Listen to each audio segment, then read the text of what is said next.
31 मई को पीएम मोदी के दौरे के लिए शिमला का रिज मैदान सजना शुरू हो गया है। कार्यक्रम की तैयारियां जोरों पर हैं। आपको बता दें कि प्रधानमंत्री नरेंद्र मोदी अपनी सरकार की 8वीं वर्षगांठ के मौके पर 31 मई को शिमला में एक रोड शो करेंगे और फिर रैली को संबोधित करेंगे। ये रोड शो सीटीओ से रानी झांसी पार्क के बीच होगा।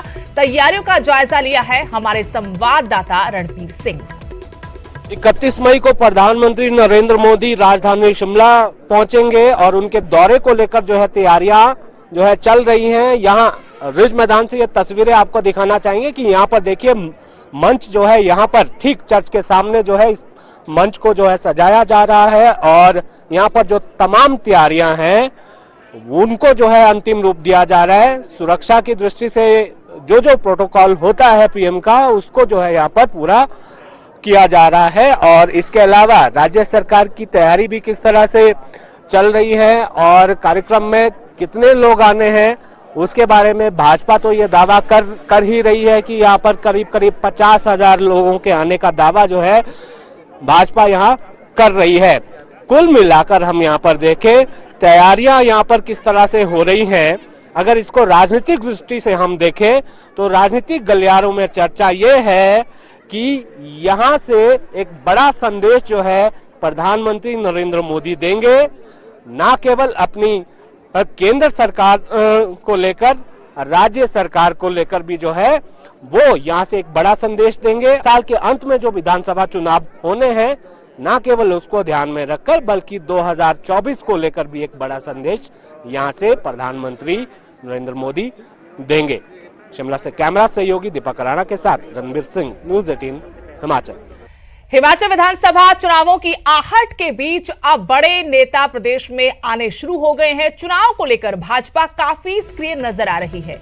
इसी कड़ी में कांगड़ा के शाहपुर के चंबी मैदान में त्रिदेव सम्मेलन का आयोजन किया गया। यहां पर केंद्रीय मंत्री स्मृति ईरानी पहुंची।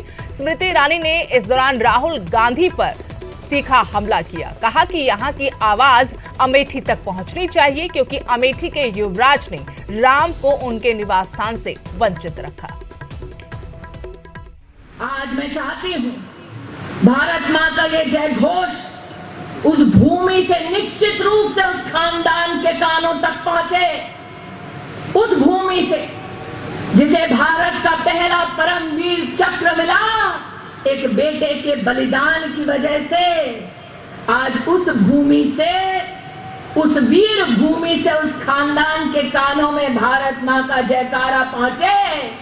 जिन लोगों ने भारत के टुकड़े करने के नारे का समर्थन देश की राजधानी में किया, अरे ऐसे हैं खानदान के नौनिहाल कि जाकर विदेश में कहते हैं कि राष्ट्र और किंगडम के बीच में हमें फर्क समझ नहीं आता।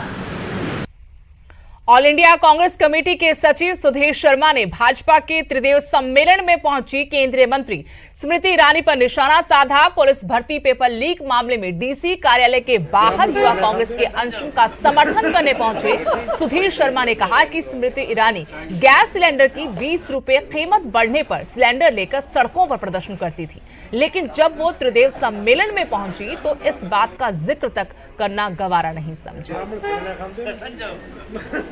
कोरोना काल में भारतीय जनता पार्टी कहीं नज़र नहीं आई। और आपको एक और बात बता दूं कि जितनी राहत उस समय लोगों तक पहुंचाई है वो लोगों ने अपने स्तर पर पहुंचाई है। सरकार की तरफ से कोई इंतजाम कहीं नहीं थे। जितनी बद इंतजामी अस्पतालों के अंदर थी, लोग हॉस्पिटल जाने से डरते थे।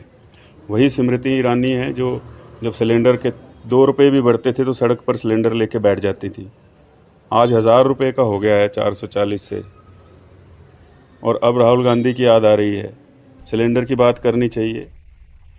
विधानसभा चुनाव के लिए इस बार कांग्रेस सर्वे के आधार पर टिकट देगी। प्रतिभा सिंह ने कहा कि कई बार टिकट आवंटन में गलती हो जाती है, लेकिन इस बार 1 नहीं 2 नहीं बल्कि 3 सर्वे करवाए जाएंगे। जो उम्मीदवार जीतने की क्षमता रखता है उसे ही पार्टी की तरफ से टिकट दिया जाएगा। उन्होंने कहा कि प्रदेश में 68 में से 17 विधानसभा सीटें अनुसूचित जाति वर्ग के लिए आरक्षित हैं, लेकिन कांग्रेस उनमें से केवल 4 ही जीत पाई। उन्होंने कहा कि इस बार इन सभी सीटों पर कांग्रेस एकजुट होकर लड़ेगी और जीतेगी भी। इसके लिए सभी नेताओं कार्यकर्ताओं को जनता के बीच रहेगी।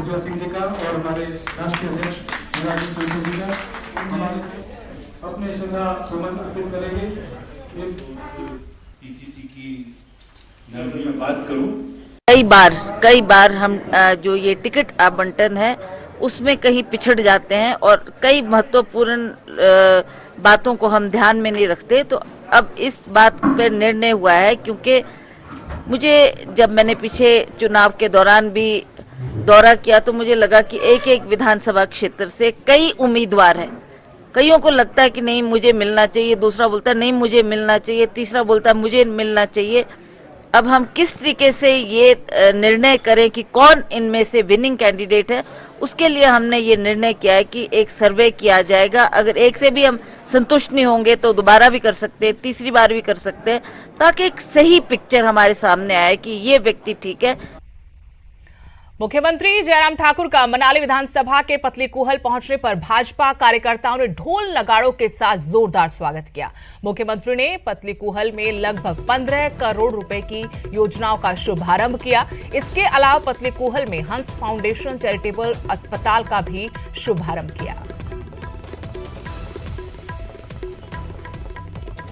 फाउंडेशन की ओर से एक बहुत ही पुण्य का कार्य देवभूमि कुल्लू में आज ये संपन्न होने जा रहा है।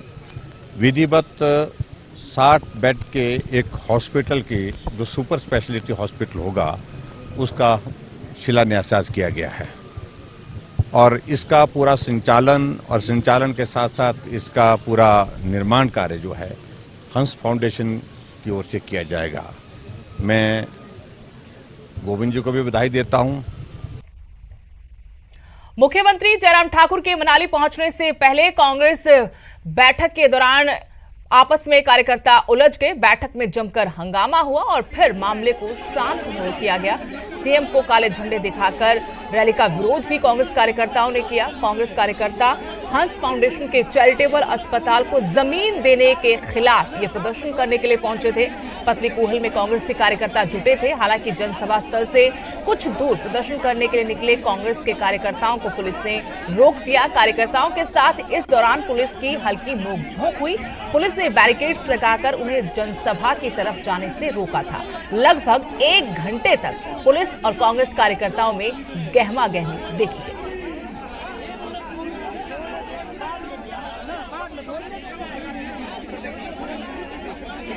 मनाली से मेरे सहयोगी सचिन शर्मा और जानकारी के साथ फोन लाइन से जुड़ गए। सचिन, जहां एक तरफ कांग्रेस के कार्यकर्ता मुख्यमंत्री का विरोध करने के लिए इकट्ठा हुए थे, लेकिन आपस में ही उलझ गए। क्या वजह थी कि कांग्रेस के कार्यकर्ता आपस में भिड़ गए?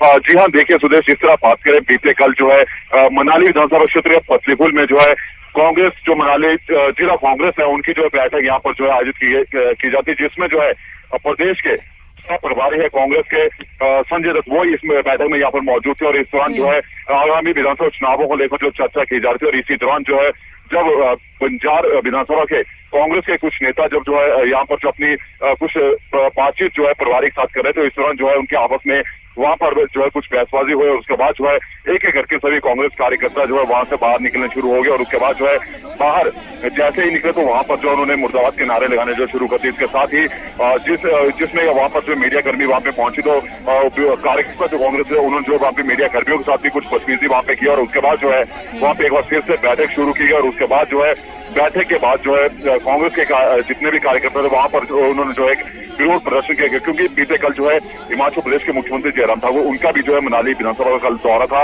और वो यहाँ पर जो है एक जो हंस फाउंडेशन एक चैरिटेबल हॉस्पिटल यहाँ पर जो बनने जा रहा था पतलीकूहल में, जो एक सरकारी भूमि पर जो है वो बनाया जा रहा था, उसको लेकर जो है विरोध प्रदर्शन जो कांग्रेस की तरफ से किया जा रहा था। तो इसी को लेकर जो है सभी कांग्रेसी वहां पर इकट्ठे और एक काफी लंबा जो है वहाँ पे उन्होंने विरोध प्रदर्शन किया, जिसमें जो है 1 घंटे तक वहाँ पे उनकी जो है पुलिस कर्मियों के साथ जो है झड़प हुई। लेकिन हालांकि उनको जो पुलिस कर्मियों ने वहां पर रोका और उन्हें जो है आगे उन्हें नहीं आने दिया, लेकिन उन्होंने वहीं से जो है जिस स्थान में इकट्ठे होते वहीं पर जो उन्होंने काले झंडे दिखाकर जो है उनका विरोध वहां पर जो है किया है। धन्यवाद सचिन जानकारी के लिए। तो मनाली में पतली पोहल पहुंचे थे मुख्यमंत्री, लेकिन यहां पर कांग्रेस ने भी अपनी तैयारी कर रखी थी। कांग्रेस मुख्यमंत्री के दौरे का विरोध करने की तैयारी में थी। इससे पहले बैठक हुई, लेकिन इस बैठक में कांग्रेस के कार्यकर्ता आपस में ही भिड़ गए। मामला किसी तरीके से शांत करवाया गया। उसके बाद कांग्रेस के कार्यकर्ताओं ने मुख्यमंत्री का विरोध किया। हंस फाउंडेशन के चैरिटेबल ट्रस्ट अस्पताल के शुभारंभ के मौके पर मुख्यमंत्री यहाँ आए थे। कांग्रेस का विरोध इस बात को लेकर था कि इस अस्पताल के लिए सरकारी जमीन क्यों दी गई है।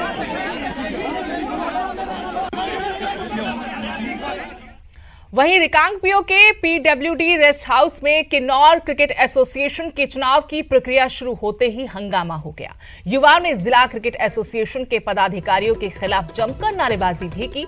जिला क्रिकेट एसोसिएशन के क्रिकेट कोच अमित नेगी ने आरोप लगाया कि क्रिकेट एसोसिएशन आज तक किन्नौर जिला के एक भी खिलाड़ी को प्रदेश या फिर नेशनल लेवल पर खेलने का मौका नहीं दे पाई। उन्होंने कहा कि क्रिकेट एसोसिएशन में राजनीति की जा रही है। आज गुपचुप तरीके से किए गए चुनाव में एचपीसीए से आए ऑब्जर्वर ने गलत तरीके से चुनाव करवाया है। वहीं जब युवाओं ने इसका विरोध किया तो ऑब्जर्वर गुप्त रास्ते से युवाओं से बात किए बगैर ही वहां से चले गए। कि एचपीसीए देखो, ये जो हमारा जो एचपीसीए जो विजय हजारे ट्रॉफी जीतकर आज हमारे हिमाचल का नाम पूरे देश में परचम लहरा रहा है। इसके सेम पैरेलल ये आज डिस्ट्रिक्ट किन्नौर को भी 21 साल हो रहे हैं काम करते हुए। यहाँ पे जब तक क्लब्स ये अकेडमीज नहीं बनेंगे, ठीक है, जब तक बच्चों के ऊपर काम नहीं होगा, जब तक इंफ्रास्ट्रक्चर नहीं बनेंगे, तो यहाँ पे कैसे बच्चे आगे आएंगे।